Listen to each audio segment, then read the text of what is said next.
Bonjour à toutes, c'est Florie du podcast Andolove. J'espère que tu vas bien. Je suis ravie de te retrouver pour ce nouvel épisode d'Andolove, le podcast, où j'ai le grand plaisir aujourd'hui de recevoir Mégane du podcast Hypnosense, qui va nous parler aujourd'hui de l'hypnose et dans la gestion de la douleur notamment et des maladies chroniques.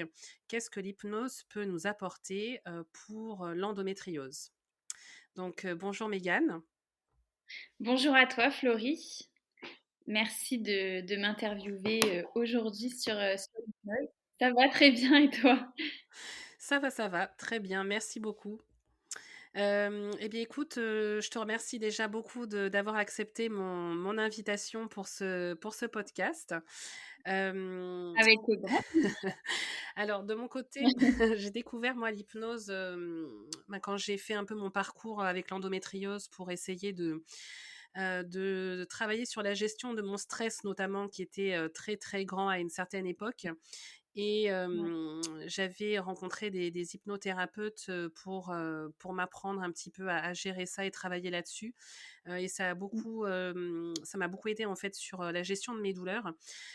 Donc effectivement, je pense que l'hypnose est alors je sais pas si on peut appeler ça une technique ou en tout cas une pratique, qui à mon Oui, sens peut oui, beaucoup aider, donc est-ce que tu peux te présenter déjà, et puis, nous parler, en quelques mots de ce que c'est l'hypnose et ce que toi tu pratiques?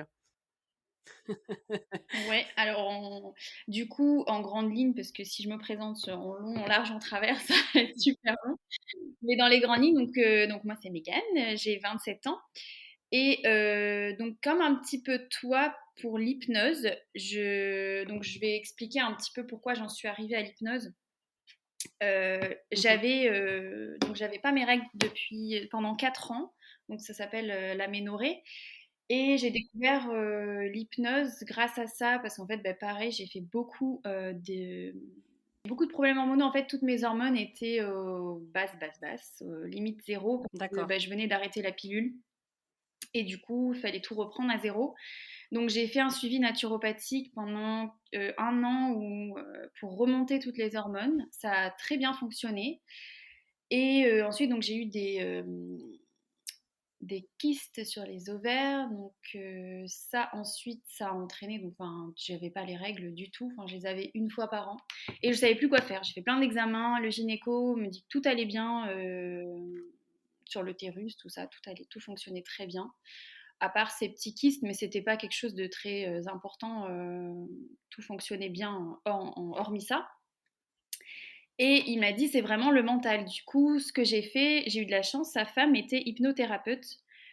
Donc maintenant, c'est vrai qu'on dit hypnothérapeute quand la personne a précédemment fait des études infirmières ou autres.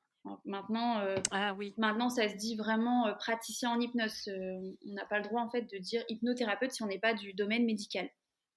d'accord. Et donc, j'ai fait des séances avec elle, j'en ai fait 3, 4 pour travailler justement faire revenir mes règles, tout ça. Et elles sont revenues. Alors, je ne sais pas si c'est grâce à ça ou pas, mais 1 mois après, vraiment, c'était incroyable. Je me suis dit, mais waouh, c'est fou comme ça joue sur le mental, c'est Oui, impressionnant.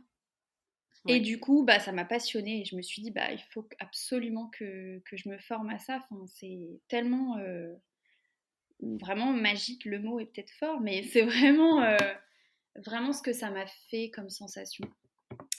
Et du coup, bah, je me suis formée à ça, donc dans le nord de la France. Je suis originaire de Nice et donc j'ai déménagé dans le nord il y a 1 an. Et donc voilà, pour un petit peu expliquer pourquoi je suis arrivée à l'hypnose, en gros. Donc voilà. Et est-ce que, tu peux nous parler un petit peu du fonctionnement de l'hypnose? Parce que je t'avoue que moi, il y a Oui, quelques années en arrière, la première fois qu'on me parlait de l'hypnose, j'avais un petit peu cette espèce de «vision d'horreur» entre ouais. guillemets, de ce qu'on nous montre à la télé, avec des gens alors je sais pas si Mesmer, ce sont des ouais, personnes oui, ouais, ouais. voilà, qui hypnotisent, des gens pour leur faire un peu n'importe quoi donc j'étais pas du tout branchée là-dessus, c'était pas du tout ce que je voulais faire Et évidemment, bon, quand on s'intéresse de plus près au sujet, bien sûr que c'est pas ça. Mais est-ce que tu peux nous expliquer peut-être en quelques mots le fonctionnement en fait d'une séance ou qu'est-ce qu'on cherche à sur quoi on cherche à travailler peut-être? Ouais, bien sûr. En fait, il faut savoir qu'il y a beaucoup de gens qui pensent hypnose comme ce qu'on voit à la télé. Et ce qu'on voit à la télé, ça fait partie de l'hypnose. C'est de l'hypnose classique qu'on appelle. En fait, c'est vraiment de l'hypnose de spectacle.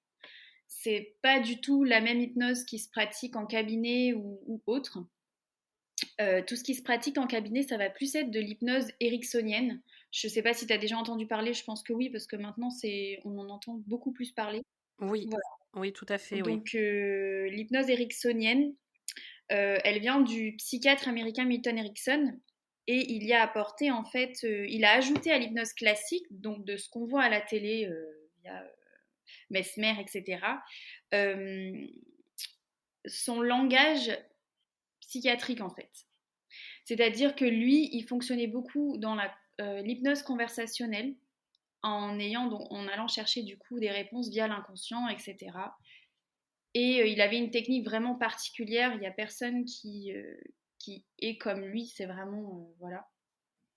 Et Mhm. si on regarde ses vidéos, il y a des vidéos sur internet, tout ça. On voit vraiment qu'il a une hypnose vraiment. Il parle très lentement. En fait, il fait tout pour ennuyer la personne. Et ce qui va se passer, c'est que la personne va décrocher de ce qu'il va dire. Et c'est là où, en fait, Milton Erickson ou un autre praticien, la technique est la même, va venir parler à l'inconscient pendant que la personne est autre part. Et c'est là que ça va vraiment interagir sur le cerveau de la personne et dont l'inconscient.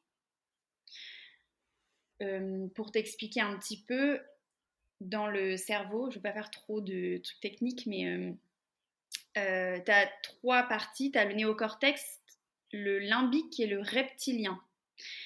Et Mhm. en fait, l'inconscient est dans le limbique et le reptilien. Ce qui va faire que dans une séance Oui. d'hypnose classique, ça se passe en trois, quatre parties. Donc par exemple, quand le client, le patient vient dans un cabinet de praticien en hypnose, tout d'abord, il y a une anamnèse. Je pense que tu dois avoir ça toi aussi en naturopathie, non? En naturopathie, tout à fait, oui. Ouais, donc une anamnèse, donc une prise de contact, poser des questions à la personne, déjà savoir pourquoi elle vient et vraiment être déterminer en fait ses objectifs.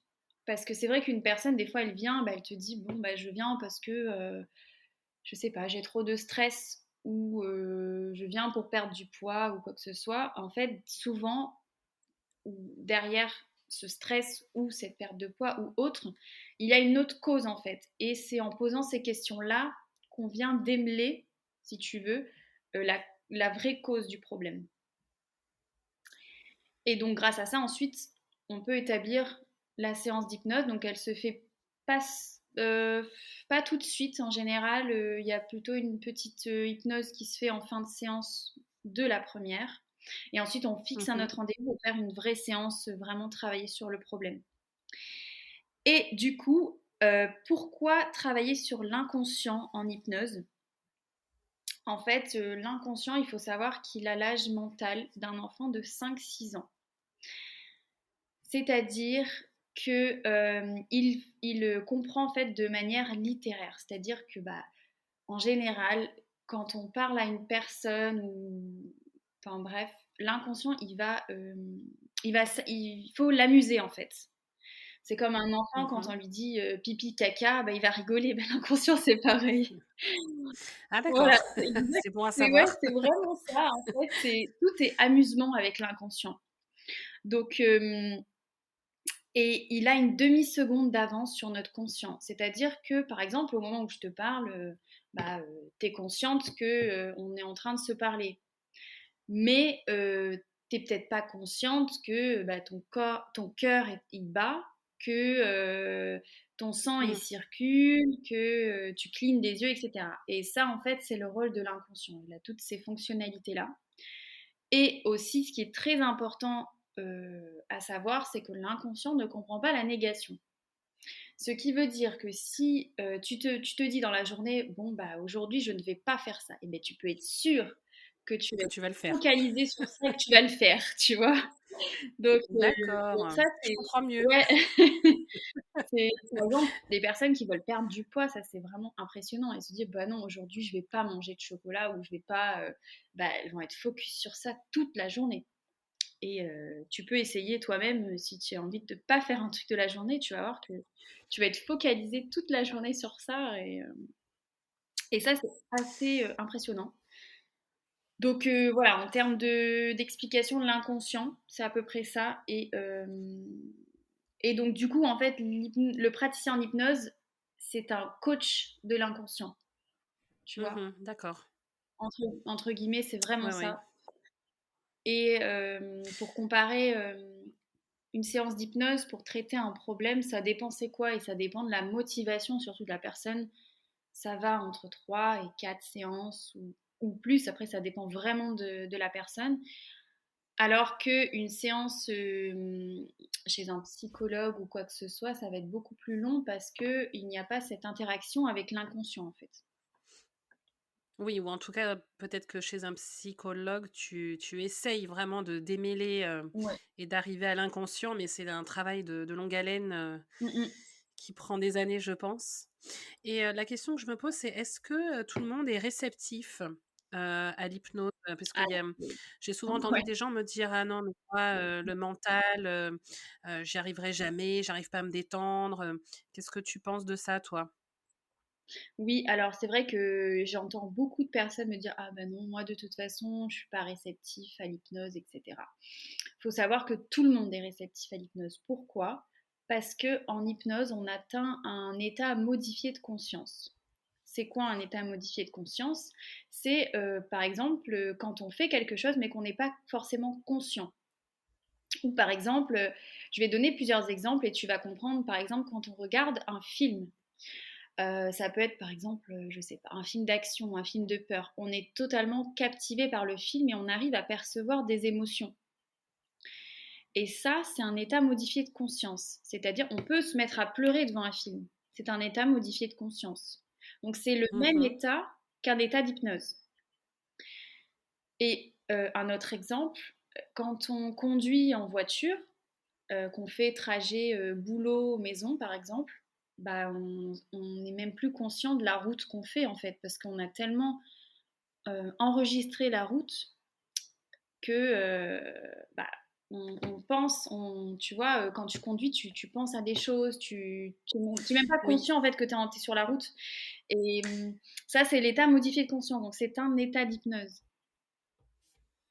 d'accord, donc par exemple, ça m'arrive de temps en temps quand je suis en voiture, à un moment donné, je me dis: «Bah, tiens, je sais même pas ce que je viens de faire il y a, pendant les 5 dernières secondes», parce que j'étais dans mes pensées, donc là, j'étais en état modifié de C'est conscience. exactement ça. Et en D'accord. fait, les personnes croient, la plupart des personnes croient que oui, l'hypnose, bah, c'est quelque chose comment dire, ouais, comme on peut voir à la télé, en fait, qui commande vachement la personne, le corps, mais ça n'a rien à voir. C'est un état vraiment naturel, un état d'hypnose.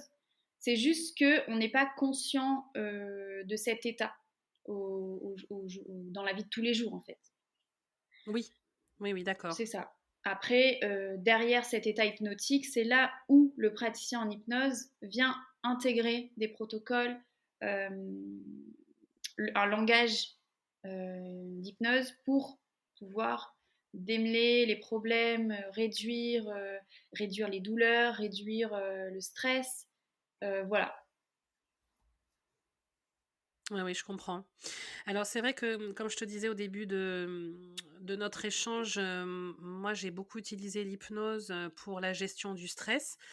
Et on sait que c'est, malheureusement un des grands facteurs, je dirais d'aggravation des symptômes, dans le cadre de l'endométriose. Moi je parle de l'endométriose en particulier puisque c'est, une maladie que je connais bien, pour l'avoir et puis, accompagner, mes clientes et des femmes dans ce domaine. Il y a plein d'autres situations ou maladies gynécologiques euh, qui pourraient, voilà, sur lesquels on pourrait travailler avec l'hypnose. Ce qui m'intéresse, donc le mécanisme au niveau de la gestion du stress, euh, aller chercher dans l'inconscient, ça me paraît assez, comment dire, assez clair. Là où j'ai un peu plus de mal à comprendre le mécanisme, c'est par exemple par rapport à la gestion de la douleur. Mmh. Euh, voilà, donc concernant l'endométriose, ça peut être une maladie très invalidante, comme tu le sais. Euh, quel, quel va être le mécanisme à rechercher dans l'inconscient par rapport à la douleur? Qu'est-ce que ça voudrait dire en fait, à ton avis? Alors en fait, à savoir, en hypnose, la douleur, ça a été vraiment le premier domaine où l'hypnose a démontré l'efficacité. Pour- Ah oui, ouais. d'accord. Pourquoi? Alors, à expliquer de manière physique et concrète, la transe hypnotique, ce qu'on appelle la transe hypnotique, c'est vraiment l'état d'hypnose, hein.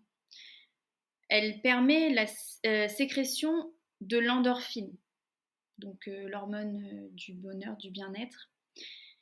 Et l'état hypnotique lui-même est analgésique. Et en fait, l'action de l'hypnose passe euh, par deux petites glandes qu'on a. La première, c'est l'amygdale, Oui, qui encode les émotions et crée l'émotion. Elle réagit aussi à la peur. Et la deuxième, c'est l'hippocampe, qui est dans le système limbique du cerveau. Il commence à fonctionner vers 8-9 ans et il s'arrête à 25 ans. Et ces deux ok. petites glandes, en fait, elles sont en lien avec nos sensations. Donc, ce qui fait que l'hypnose va venir les stimuler, si tu veux, ce qui va faire que ça va vraiment réagir à la douleur. Et en général, dans les séances d'hypnose pour les douleurs, il va vraiment y avoir après faire visualiser la personne.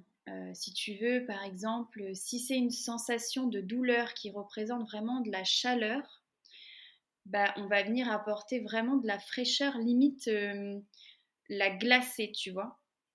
Ah oui, d'accord. Et via la séance, d'amener cette fraîcheur et comme ce glaçon, vraiment, imaginez de la glace, ça va vraiment apaiser instantanément la douleur parce qu'il y a en fait cette visualisation que la personne va faire. Et si la personne, au contraire, imagine sa douleur comme quelque chose de très froid, de glacé, ben là, on va apporter vraiment de la chaleur. Tu vois? C'est vraiment une Mhm. technique de visualisation, l'hypnose, et de sensation et de D'accord. Ok. ressenti. Oui, oui, je comprends mieux. De mon expérience aussi, ce que j'ai constaté, c'est que les périodes où j'avais vraiment très très mal au ventre, par exemple pendant mes règles, j'ai l'impression que ça m'avait créé un espèce de mini traumatisme. Et ce qui fait que ça me, comment dire, ça m'angoissait en fait dès que je savais que j'allais avoir mes règles. J'avais l'impression justement que je me mettais en mode automatique, hein, on en parlait tout à l'heure. Et quelque part, je me préparais à la douleur. Ouais. Euh, et ça, on l'a aussi pas mal travaillé en fait avec ma praticienne. Ouais, elle t'avait fait Euh, quoi? Est-ce qu'elle t'avait fait un désancrage? oui, tout à Ouais, fait. ouais, parce qu'en fait, tu t'étais approprié euh, toi-même cet ancrage via quand tu savais que tu allais avoir la douleur. C'est comme quand on est qu'est-ce qu'un ancrage pour expliquer un petit peu c'est comme quand, je sais pas, on va écouter une musique dans un moment de notre vie, je ne sais pas par rapport à quoi, enfin, peu importe, et on l'écoute quelques années plus tard, ben, on va directement se rappeler de ce moment. Oui, tout Même à si on fait. l'avait Oui, complètement oublié, on va se dire ah ben oui c'est vrai, j'étais là, je faisais ça, et en fait c'est ça un ancrage. Donc tu t'étais inconsciemment fait cet ancrage. oui, Et oui, le exactement. désancrage Donc, est super efficace pour n'importe quoi. En traumatisme, forcément. en traumatisme, Ouais, d'accord. Mais ça, j'imagine que bon, après, on pourrait le. Là, on est en l'occurrence sur sur les douleurs, les maladies chroniques, mais après j'imagine que ça peut comment dire? S'expanser sur, je sais pas, l'arrêt de la cigarette, enfin plein de choses. Tu parlais de perte de poids, hem, d'accord, et j'imagine aussi, je sais pas si tu reçois des personnes, qui sont dans cette situation, mais qui dit endométriose dit, alors pas automatiquement, mais souvent, infertilité. Mmh. Donc j'imagine que ça pourrait aussi aider des personnes qui sont dans un parcours de FIV, où voilà, c'est un parcours où il y a beaucoup d'angoisse, le corps est assez malmené, j'imagine que oui, ça peut être un travail à faire aussi à ce moment-là? Pendant le parcours, tu dirais, ou avant de démarrer? Alors pour tout ce qui est, de fertilité, tu parles, hein, c'est ça?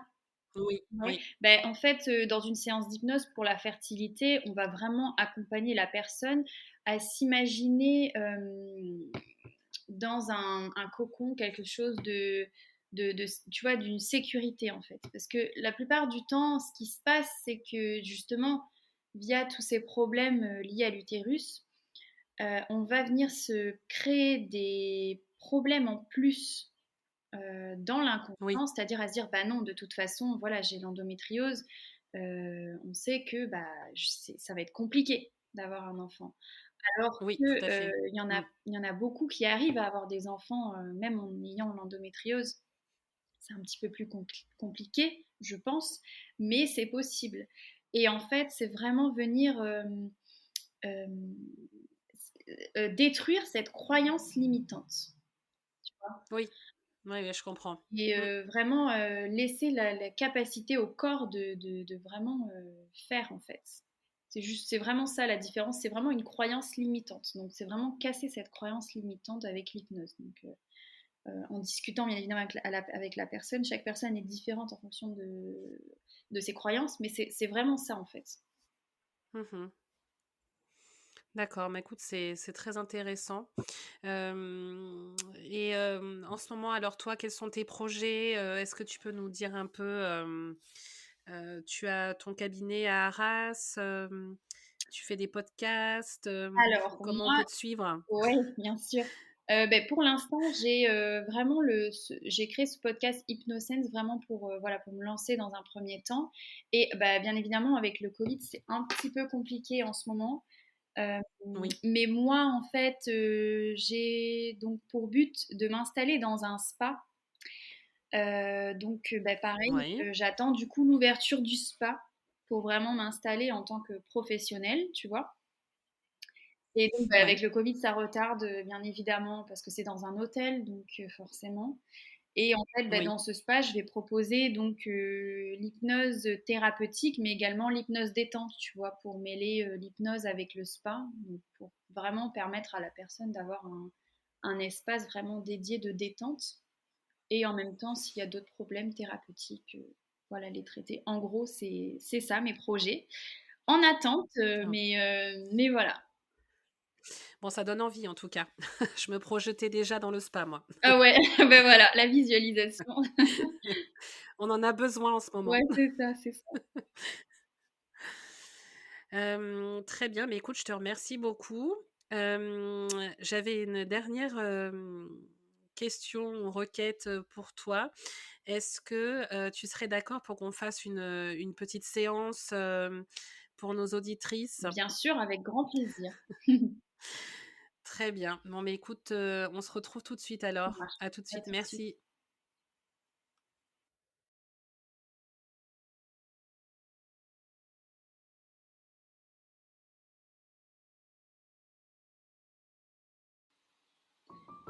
Donc tu vas pouvoir t'installer confortablement dans un endroit où tu seras au calme.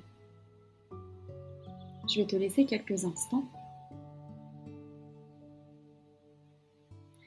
Une fois que tu seras bien installé, tu pourras dès à présent prendre conscience de ton corps, prendre conscience des sensations que tu peux peut-être ressentir,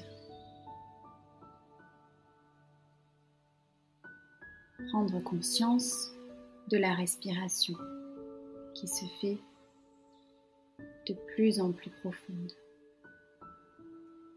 Et à chaque inspiration, sentir cet air pur qui vient comme purifier le corps tout entier, de la tête aux pieds. Et sentir que dans l'expiration, tu peux peut-être imaginer toutes ces petites choses qui peuvent peut-être te gêner. Eh bien, tu pourras alors à l'expiration les expirer, comme si tu voulais les expulser du corps.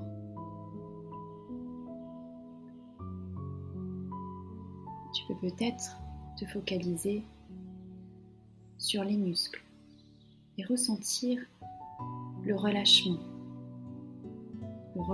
des muscles. Sentir également que la tête devient de plus en plus lourde.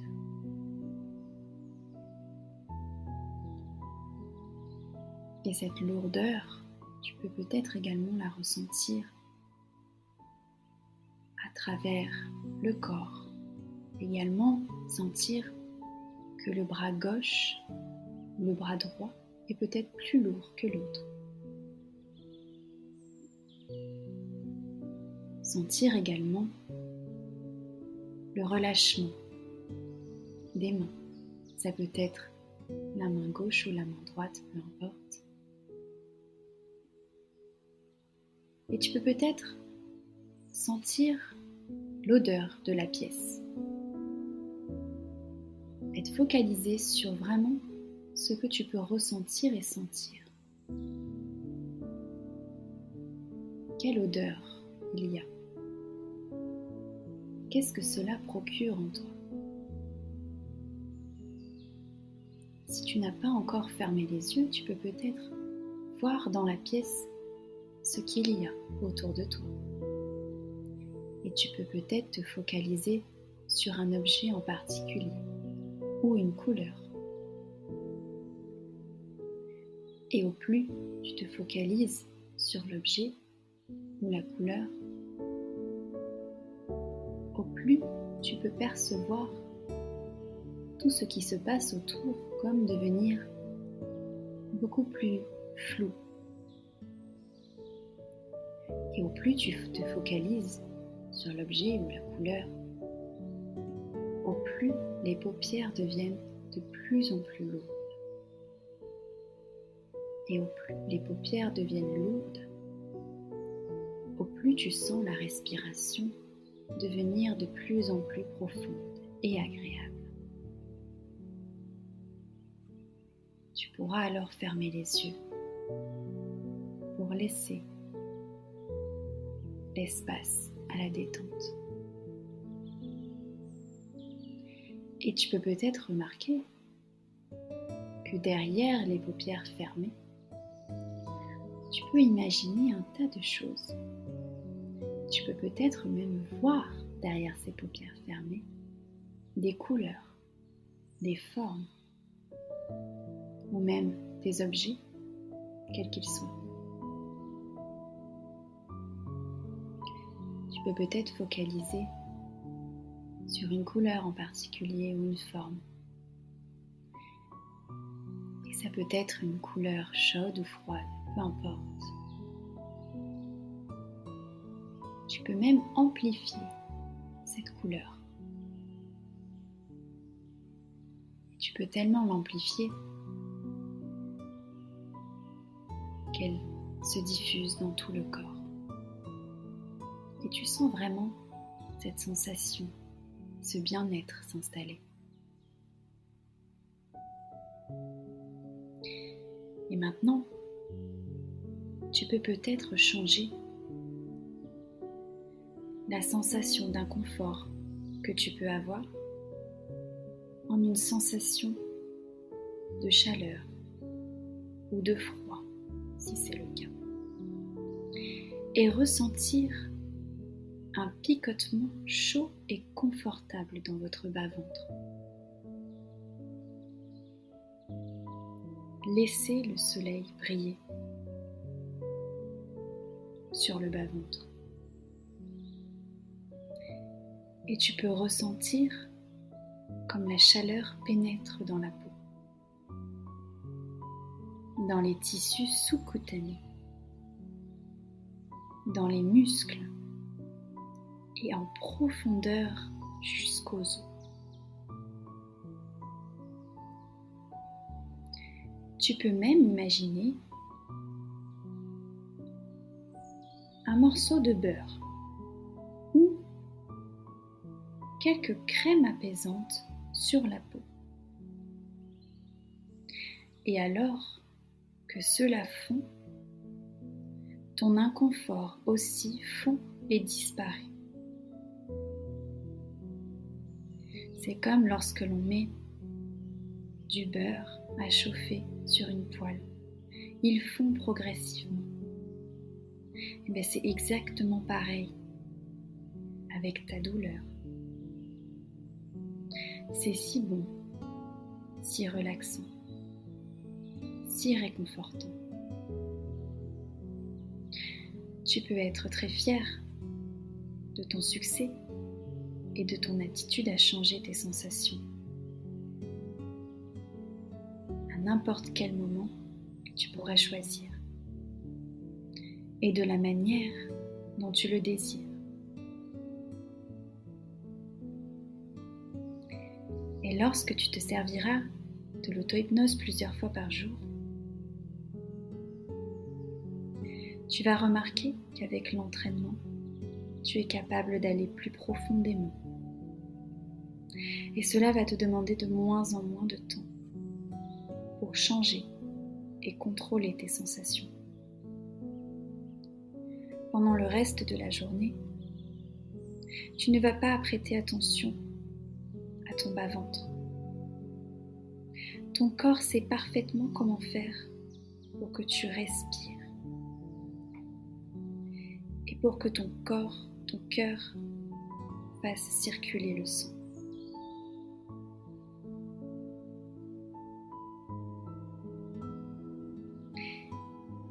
Et sans ton aide, tu vas pouvoir porter toute ton attention sur autre chose. Ça peut être des jeux, ton entourage. Car tu as acquis un nouveau savoir-faire. Et tu peux t'en servir pour voir et entendre et goûter et toucher d'une manière nouvelle. D'une manière qui va être très agréable pour toi.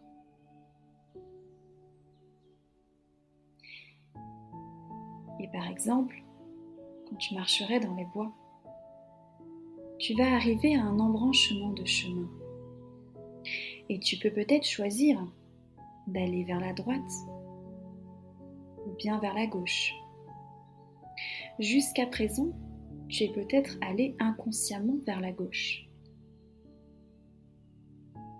Tu ne savais pas au final comment choisir. Maintenant, tu as l'aptitude et le pouvoir de choisir le chemin de droite, le chemin du confort,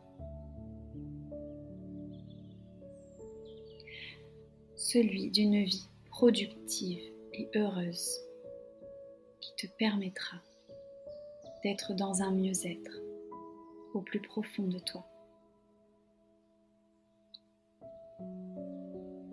Lorsque tu sentiras ce bien-être s'installer, tu pourras dès à présent ressentir à nouveau ton corps, ressentir peut-être des sensations nouvelles dans ton corps et ressentir à nouveau les bras, les mains. Tu peux peut-être bouger celle-ci. Ça peut être la main gauche ou la main droite. Tu peux également revenir à tes sensations du corps, ressentir également l'odeur de la pièce. Tu peux peut-être tourner la tête si tu le souhaites de gauche à droite. Et quand tu te sentiras prête, tu pourras alors réouvrir les yeux et revenir à l'instant présent. Revoir peut-être ce qu'il y a autour de toi dans la pièce. Et sentir ce qu'il y a de différent en toi et ce qu'il s'est passé de différent pendant la séance. J'espère que cette séance t'aura plu et t'aura apaisé avec une douleur que tu peux avoir. Je te souhaite une très belle journée ou une bonne soirée. À bientôt!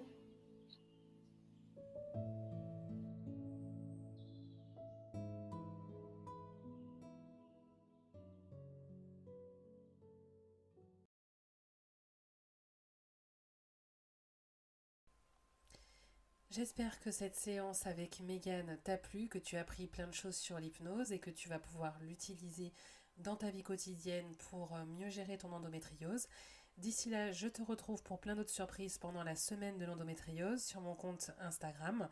Et tu peux retrouver également Hypnosense sur Instagram. Merci beaucoup, à bientôt, bye bye.